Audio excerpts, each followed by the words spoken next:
On va baisser les têtes. Père, nous voulons te rendre toute la gloire. Merci pour ce temps que tu as rendu possible. Seigneur, je ne suis pas digne. Et c'est moi que tu as choisi pour parler à ton peuple ce matin. Je sais une chose, c'est toi Dieu qui produit tout en nous. Ce matin, prends le contrôle. Que mon orgueil, que mon moi-même s'efface. Et que toi Dieu, tu fasses ton œuvre au nom de Jésus. Amen. Prenons nos Bibles. Tu vas me donner mon temps en même temps, vous allez le gérer. Parce que la montre qui est au milieu, c'est pas fait. Voilà, donne-moi mon temps en même temps, là je vais le gérer. Déjà. Oui. Alléluia. Prenons la Bible, allons dans le livre de Genèse. Genèse, on va aller dans le chapitre 38. Une histoire qu'on connaît déjà beaucoup. 38, on va prendre du verset 12 au verset 27.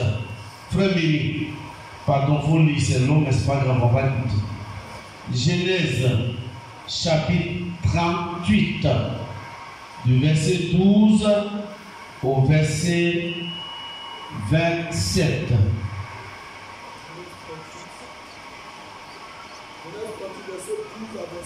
Oui, tu peux venir au micro pour que tout le monde t'entende s'il te plaît.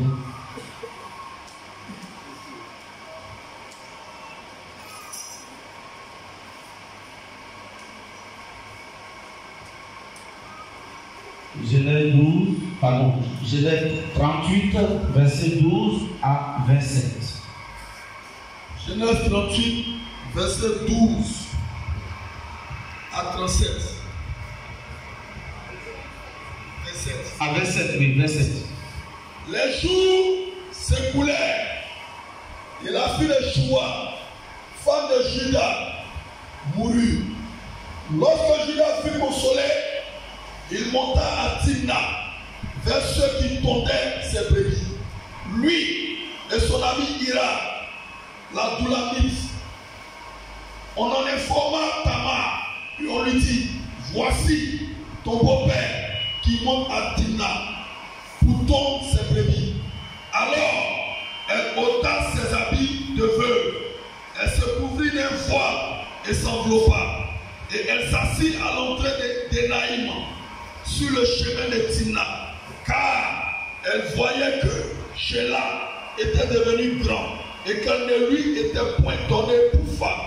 Judas la vit et l'a pris pour une prostituée, parce qu'elle avait couvert son visage. Il aborda sur le chemin et dit, laisse-moi aller vers toi, car il ne connut pas que c'était sa belle-fille. Elle dit, que me donneras-tu pour venir vers moi? Il répondit, je t'enverrai un chevreau de mon troupeau. Elle dit, me donneras-tu un gage jusqu'à ce que tu l'envoies? Il répondit, quel gage te donnerai-je? Elle dit, ton cachet, ton cordon et le bâton que tu as à la main. Il le lui donna, puis il alla vers elle. Et elle devint enceinte de lui. Elle s'éleva et s'en alla. Elle ôta son voile et remit ses habits de feu. Judas envoya le chevreau par son ami l'Adoulamite pour retirer le gage des mains de la femme. Mais il ne la trouva point. Il interrogea les gens du lieu en disant, où est cette prostituée qui se tenait à Énaïm sur le chemin? Il répondit, il n'y a point ici de prostituée. Il retourna auprès de Judas et dit, je ne l'ai pas trouvée. Et même les gens du lieu ont dit, il n'y a point une ici de prostituée. Judas dit, quel gage c'est qu'elle a? Ne nous exposons pas au mépris. Voici, j'envoie ce chevreau et tu ne l'as pas trouvé. Environ 3 mois après, on fait dire à Judas, Tamar, ta belle-fille s'est prostituée. Et même la voilà enceinte à la suite de sa prostitution. Et Judas dit, faites-la sortir et qu'elle soit brûlée. comme on l'amena dehors, elle fit dire à son beau-père, c'est de l'homme à qui ces choses appartiennent que je suis fiancé. Reconnais, je te prie, à qui sont se cachés ces cordons et ce bâton. Judas les reconnut et dit, elle est moins coupable que moi, puisque je ne l'ai pas donné à Sheila, mon fils. Et il ne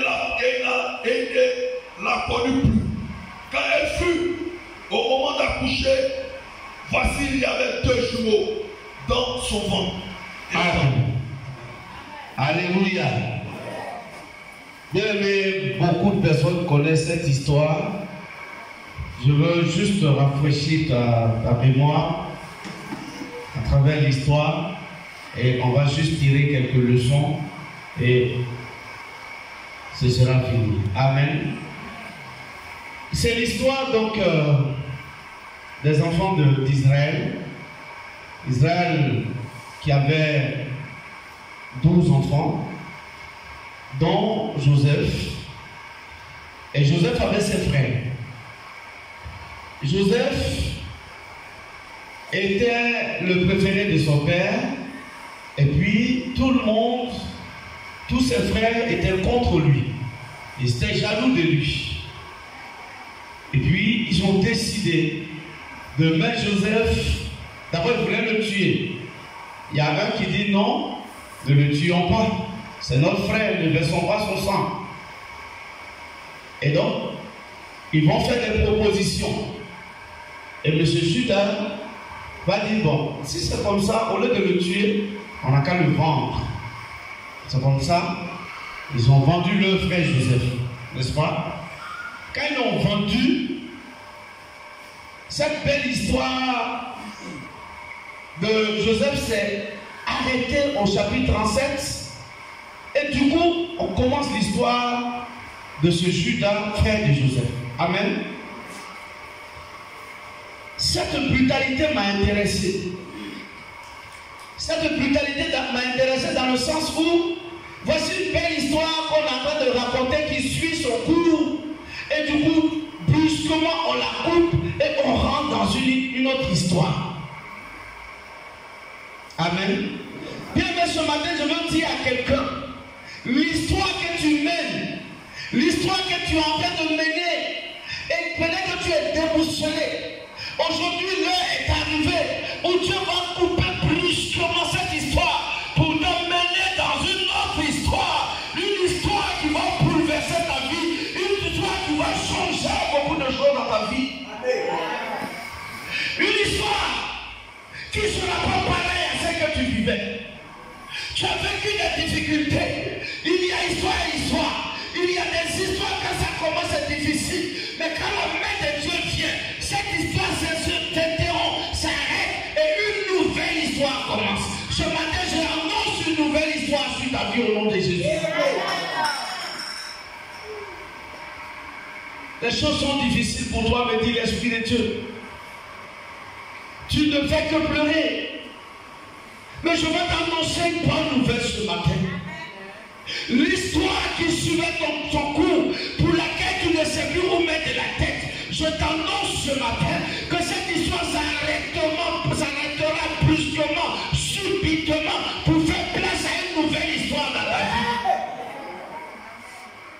Alléluia. Et donc cette histoire de Joseph était en train d'être racontée, les difficultés, quand tu écoutes, ça fait mal au cœur. J'avais pensé, quand j'ai lu le 37, où ils ont vendu Joseph, j'ai dit, mais quelle est cette famille de frères? Je vais voir ce qui se passe au 38. J'arrive brusquement, soudainement, la chose se coupe et on raconte une autre histoire. Oh, la mauvaise histoire que tu connais va se changer en une nouvelle histoire qui va se raconter dans quelques jours dans ta vie. Une nouvelle histoire pleine de gloire va se raconter dans ta vie. Une nouvelle histoire pleine d'espoir se fera entendre dans ta vie au nom de Jésus. Alléluia. Donc voici un peu qu'on va couper cette histoire de Joseph pour s'intéresser à Judas. Et c'est comme ça que Judas va quitter le groupe. Il va aller ailleurs. Il va vivre là-bas. Il va se marier. Il va faire 3 enfants. Et pour ces 3 enfants, on va prendre cette femme-là, pour cette femme Tana, pour d'abord son premier fils. Elle n'a pas duré avec lui, il est mort. Bon, comme chez les guerriers, quand le fils meurt, on donne la femme au deuxième. Je crois que c'est comme ça chez nous aussi, c'est comme ça chez nous du moins. On dit bon, elle ne va pas retourner chez elle. Elle va marier le frère.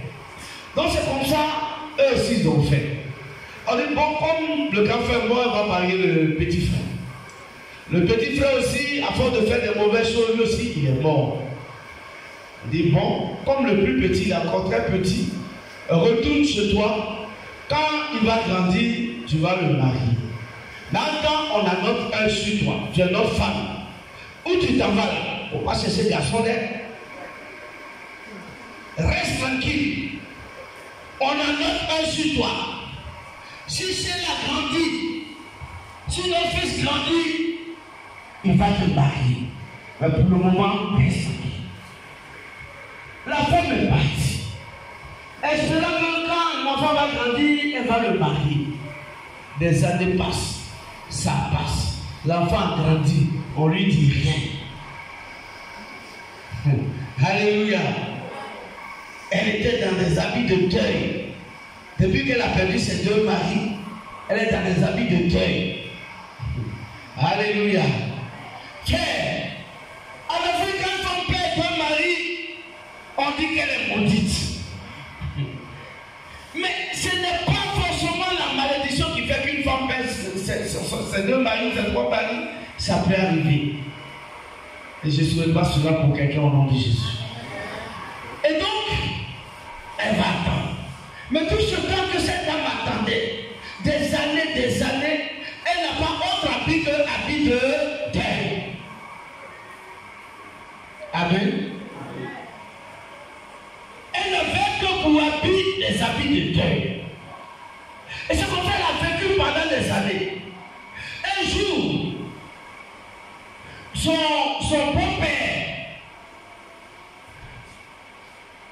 va perdre sa propre femme. Donc sa belle-mère est décédée. Et lui aussi va faire un temps de veuvage. Quand il a fini le temps de veuvage, il va dire bon, je vais aller maintenant où les gens vont contre mes moutons. Enfin, ils vont enlever la peau des animaux là. Changer la peau. Donc il est parti. Et en allant, les gens vont dire à la femme Tama, attention, ton beau-père, il t'avait promis son fils, c'est là depuis là. C'est là, a grandi là-bas. Hein? Bon, on te dit rien, mais ton beau-père, il arrive demain. On lui dit, ton beau-père arrive demain. La Bible dit, elle dit, il n'y a pas de problème, il va voir. Et le jour, effectivement, de son arrivée, elle va enlever ses habits de deuil, elle va s'habiller, porter un voile qui va cacher légèrement son visage et elle va se mettre au bord de la route. Est-ce que quelqu'un me suit? Yes. On s'entend? La dame va s'asseoir au bord de la route. Frère, le monsieur, comme lui aussi, il a perdu sa femme il y a quelque temps, voici qu'il trouve une femme au bord de la route. Et directement, il dit, voici certainement une prostituée. Je vais aller avec elle, ni vue, ni connue. Amen. La dame avait décidé d'enlever ses habits de deuil. Elle avait décidé de créer une nouvelle page de son histoire. Frère, je vais parler à quelqu'un ce matin. Les habits que tu portes, physiquement quand tu les vois, c'est dans les habits neufs.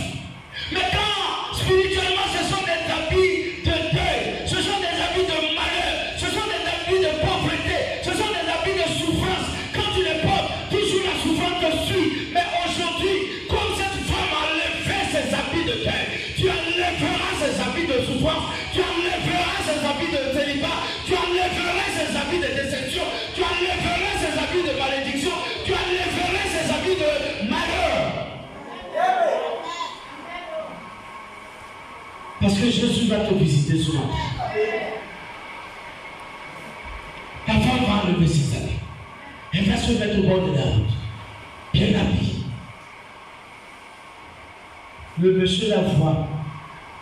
Ah, jolie demoiselle. Il ne sait même pas que c'est sa belle-sœur qui a perdu deux de ses enfants et qui avait de courtiser le troisième. Il voit en elle une prostituée.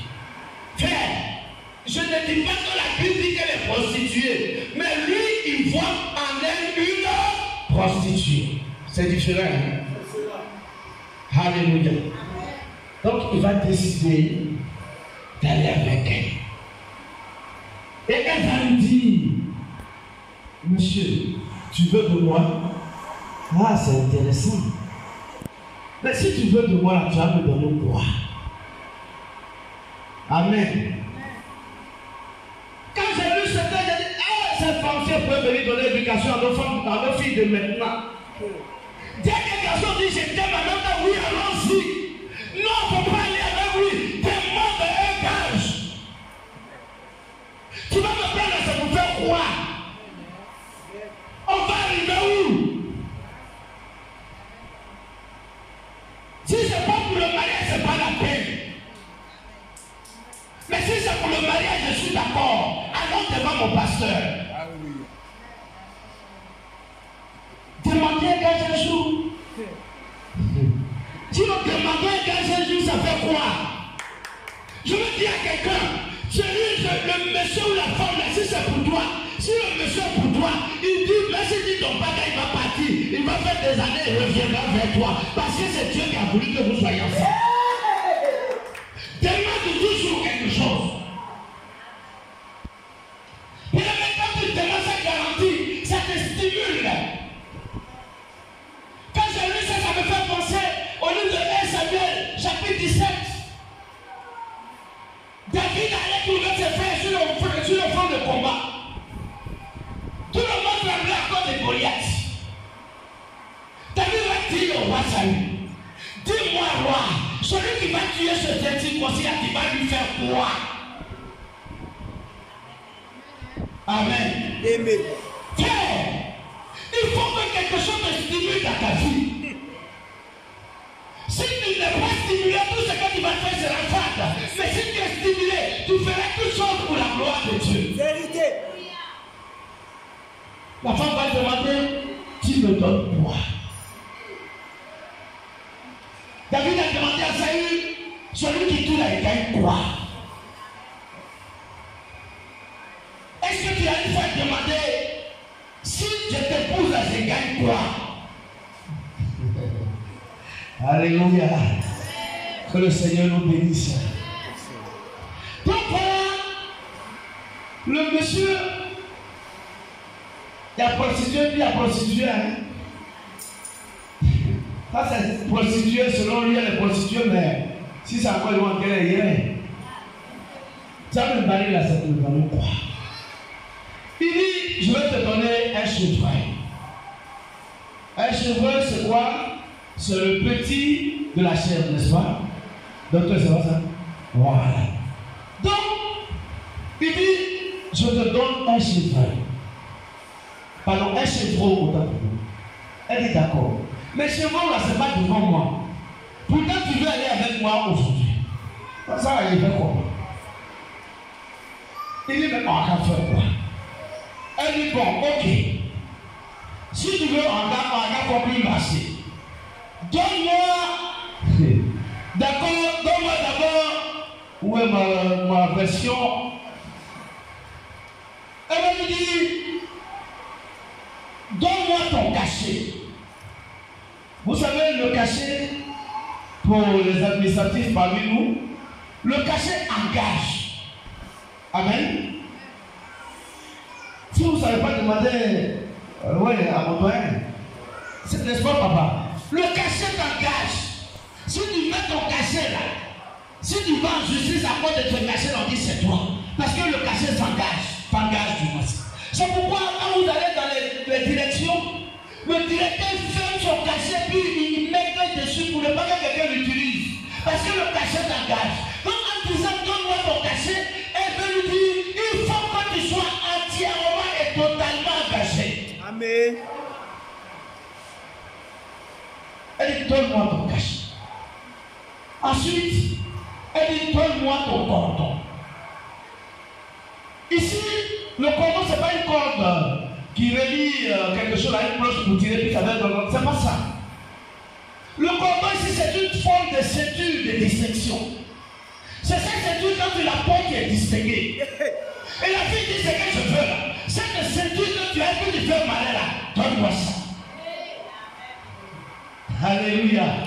Quelle femme courageuse. Audacieuse. Pas quand elle dit chez nous là. Bon, donne-moi 2000 francs, je vais me mèche. Et puis c'est fini. Alléluia. Quand ma mèche nous intéresse. Elle dit, donne ton cachet. Il a donné cachet. Donne cordon, ceinture de distinction. Il a donné ceinture. Elle dit, quand tu prends pour manger, elle donne ça aussi. Aïe. C'est pour ça que je disais tout à l'heure que si c'est pour toi le monsieur là, il va tourner comment, il va revenir. N'aie pas peur de demander le cachet, n'aie pas peur de demander le cordon, n'aie pas peur de demander la canne. Pourquoi tu trembles? Si c'est pour toi, ça va venir. Amen. Amen. Et le monsieur va donner ses poches. En fait, le monsieur est donnant. Il se dit, si j'ai donné ça aujourd'hui, tout de suite là, affaire est finie là. Il se met dans le champ là, tout près, il revient, il vient lui donner chez vous là, puis c'est fini. Il vient reprendre le truc. Oh, c'est pas connaître la femme. Alléluia. Et donc, le monsieur s'en va. Il donne tout ça. Ils vont ensemble. Et puis, ils s'en vont. Bien aimé. Et il y a un point belle. Elle est prostituée là-bas. Excusez-moi. Vraiment, je m'excuse. Mais ce que je veux montrer, c'est quoi? Si aujourd'hui tu vois que tu les trouves, demain à la même heure, tu vas les trouver. Demain, quand tu vas partir, tu vas les trouver. Lui, il est prostitué. Il donne tout ça. Il s'en va. Il donne le chevreau à son ami avec qui il était parti. Il dit, bon, va, tu vas la trouver au bord de la route. Tu vas prendre mes affaires et tu lui donnes le chevreau. Et le monsieur arrive. Il cherche partout, il ne la voit pas. Il cherche partout, il ne la voit pas. Il demande même au champ, la prostituée qui s'assoit ici, ici, là. Regardez ici, là. Jamais de prostituée. Jamais il n'y a pas prostituée ici. Ici, il n'y a pas prostituée. Donc, il repart, il dit, monsieur, voilà. Je suis allé, on dit, il n'y a pas prostituée. J'ai tout fait demander aujourd'hui, il n'y a pas prostituée. Il dit, ah, mon ami. C'est qu'elle a pris, pardon, on a fermé nos bouches. Pourquoi les gens vont apprendre que nous, on a fait ça là-bas? Il faut fermer ta bouche, je ferme ma bouche. On va laisser tomber. Vous suivez mon histoire? Et donc, ils s'en vont, ni bon, ni vu, ni connu, on ferme la bouche. Mais en temps, ce qu'il a fait, ça a provoqué quelque chose. La dame enceinte. Et alors, puisque au départ je disais, elle était surveillée, quoi qu'elle soit là-bas, elle est surveillée. Pour les gens qui l'ont vue, enceinte, mon ami, c'est gâté là-bas, hein? La femme de ton fils, là, elle est enceinte. Papato. Alléluia. Il y en a qui travaillent là, c'est ça. Ils sont des grands colporteurs. Ils vont dire, la femme est enceinte. Va voir. Ta belle-fille, tu es en train de dire, elle va grandir pour marier ton dernier enfant là. Elle est enceinte là-bas. Et comme elle est enceinte, donc elle s'est prostituée aussi. Hein? Femme de paix, donne tout ça là, c'est elle qui fait ça. Il dit, on va l'attraper. On va la frapper même sur place publique. On va l'humilier au maximum. On envoie les gens pour prendre la femme. Ils arrivent. Elle a pris le soin de ranger tous ces trucs-là.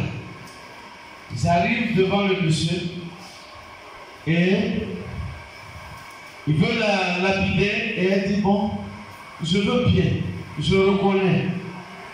Mais mon bon père, est-ce que tu peux me dire au moins à qui appartiennent ces trois choses? Cordon, quoi? Cachet, canne, les trois là, c'est pour qui?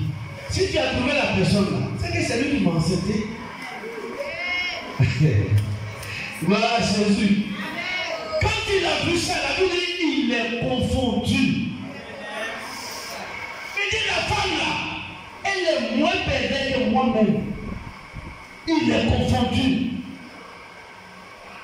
Alléluia. Mais la chose la plus importante dans l'histoire, cette femme, cette grossesse, va donner des jumeaux. Bien que quelqu'un a bien suivi mon histoire, elle a perdu combien de maris? Elle a perdu combien? Elle a gagné combien de bébés? 2 bébés. Elle a marié qui? Alléluia. Est-ce que tu peux acclamer la parole de Dieu? Je vais te dire quelque chose ce matin qui va te toucher, qui va révolter ta foi chrétienne. Je suis là ce matin pour te révolter dans le service de Dieu.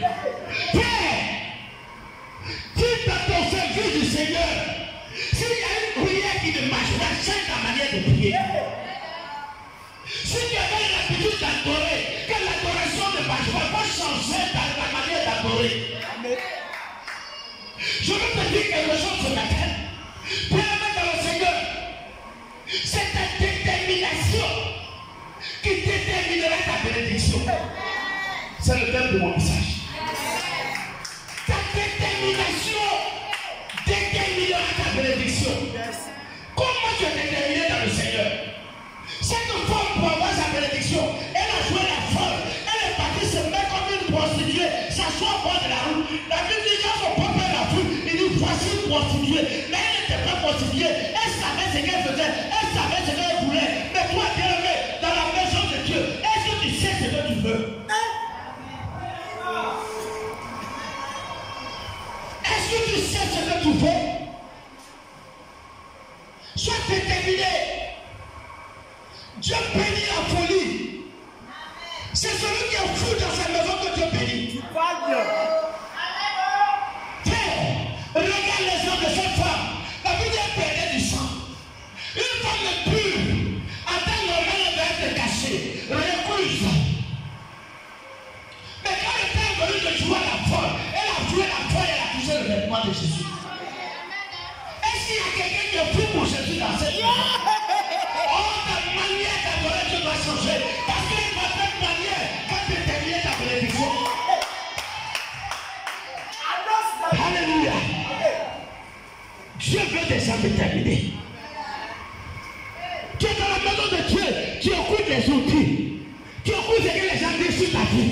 Tu écoutes ce que les gens racontent à côté, à droite, à gauche. Ça empêche ta bénédiction d'avancer. Dieu veut quelqu'un qui est fou. Dieu veut une femme qui est folle. Dieu veut une femme qui s'en fout. Et qui veut servir Dieu avec volonté. Alléluia. C'est ta folie, tu as. Je vais te donner un deuxième exemple. Il y a eu 2 prophètes, Élie et Élisée. Élisée était, je veux dire, l'élève d'Élie. Le jour où Élie devait être enlevé, il partait avec lui. Il y avait des matadors dans chaque village qui lui dit, frère, est-ce que tu sais que ton matin sera enlevé aujourd'hui? Pourquoi tu le suis encore? Retourne, il va partir bientôt. Élisée dit, fermez vos bouches, je le sais. Ton problème, quelqu'un tout chrétien, c'est que tu ne peux pas dire à quelqu'un qui est là dans le comportement autour de toi, fais ta bouche, je sais ce que je fais pour le Seigneur. Tu n'es pas déterminé. Voilà pourquoi ta bénédiction a fait le tarder. Tu n'es pas fou, tu n'es pas fort pour le Seigneur. Voilà pourquoi tout ce que tu fais ne marche pas. Pendant que je parle, Dieu me montre l'image d'une femme. Le Seigneur me dit, elle n'est pas mariée, elle cherche à se marier, elle fait tout, mais ça ne vient pas. Le Seigneur me cherche de te dire, prends quelque chose qui te coûte extrêmement cher. Donne-la à une femme mariée. Son temps de mariage dans son foyer doit dépasser 20 ans.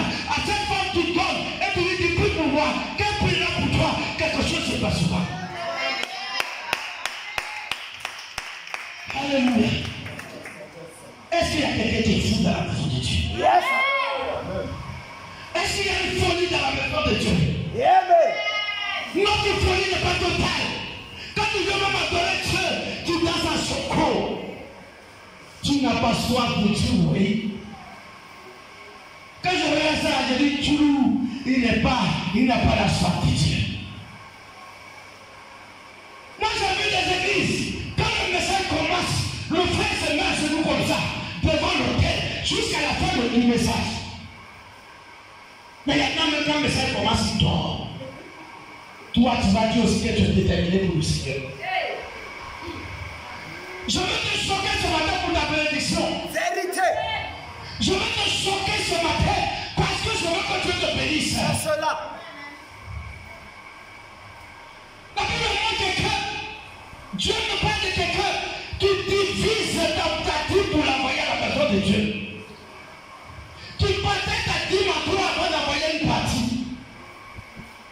Toi aussi, tu vas dire que tu es fou pour le Seigneur. Dieu veut des gens engagés.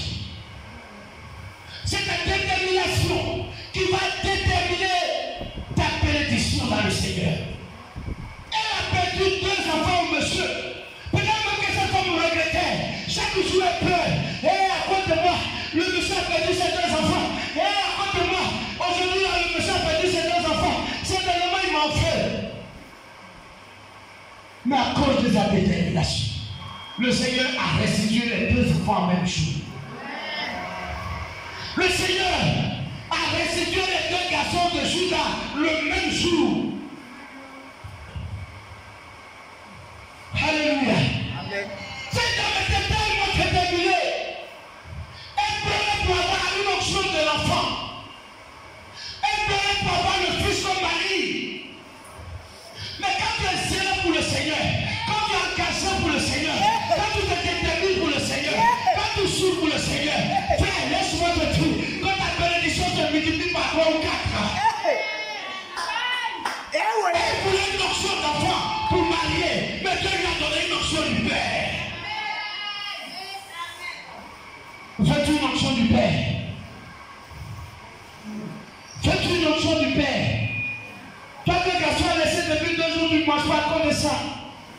Dieu dit ça, c'est pas pour toi. Mais il te donne une onction du Père. Quelqu'un qui va t'aimer comme tu ne l'as jamais vu. C'est lui qui t'a tendu le chemin. Engage-toi pour Dieu et tu feras la gloire de Dieu. Bien-aimé, tu travailles, tu n'as pas de promotion. Depuis c'est la routine. Est-ce que tu peux te fâcher un jour, souffrir pour Dieu, avoir une soif partagée pour Dieu, et les choses changeront positivement dans ta vie? Amen.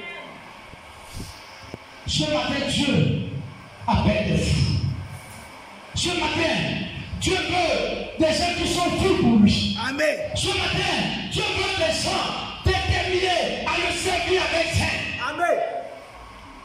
Dieu veut des gens déterminés. Dans sa maison, il y a du travail. Dans sa maison, il y a des besoins. Dieu t'appelle à le servir. Donc, tu seras en train de faire la routine. Parce que ta voisine danse en choco. Toi, tu vas danser en choco. Ta bénédiction sera liée à la danse de ta voisine. Certainement, cette bénédiction va tuer. Ton voisin respecte son habit. Quand il y a adoration, il se suit tout le temps. Il ne faut pas faire comme lui. C'est le diable qui veut te distraire. Il faut répandre ton âme sur le sol. Couche-toi. Ne regarde pas la compétence de ton tissu. Ne regarde pas la qualité de ta veste. Ne regarde pas la qualité de ta robe. Couche-toi au sol et dis au Seigneur, Père, me voici. Je suis tel que je suis. Prends-moi. Prends-moi. On a continué dans la routine. Il y a des gens qui ont prié. Jusqu'à finalement la honte de prier même.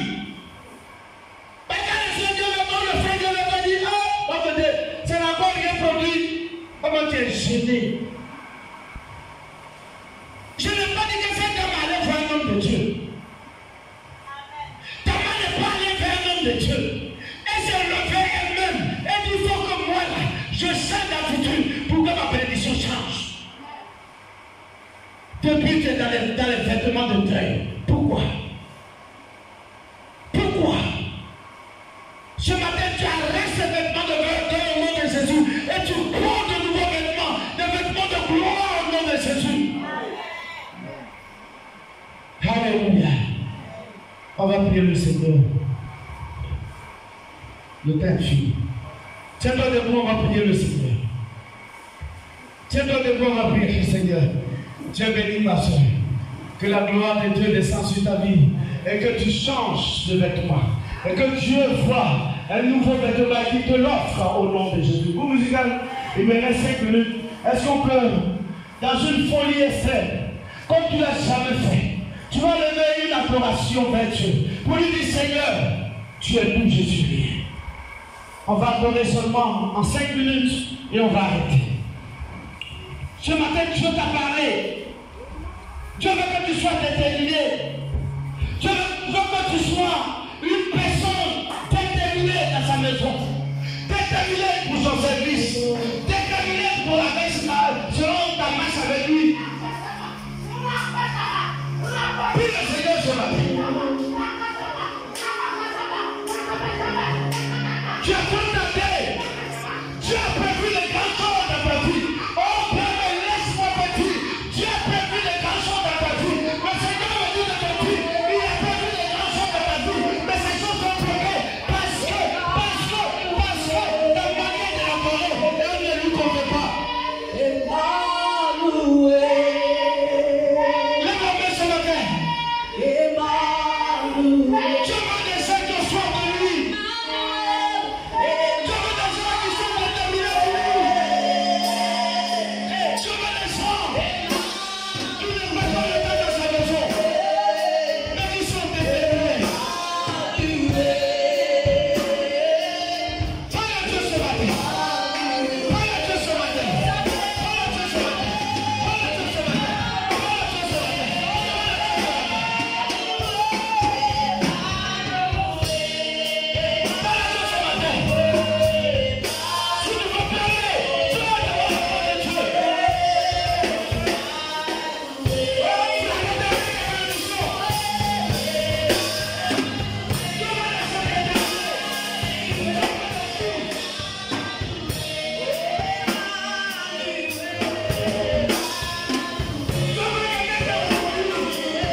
bénédiction pour toi, tu le sais.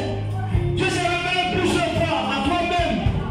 Il a parlé par des gens pour te dire qu'il veut te bénir. Mais aujourd'hui, le Seigneur me dit de te dire que ta manière de marcher avec lui ne le convainc pas. Tu écouteras le monde autour de toi. Tu écouteras les gens autour de toi.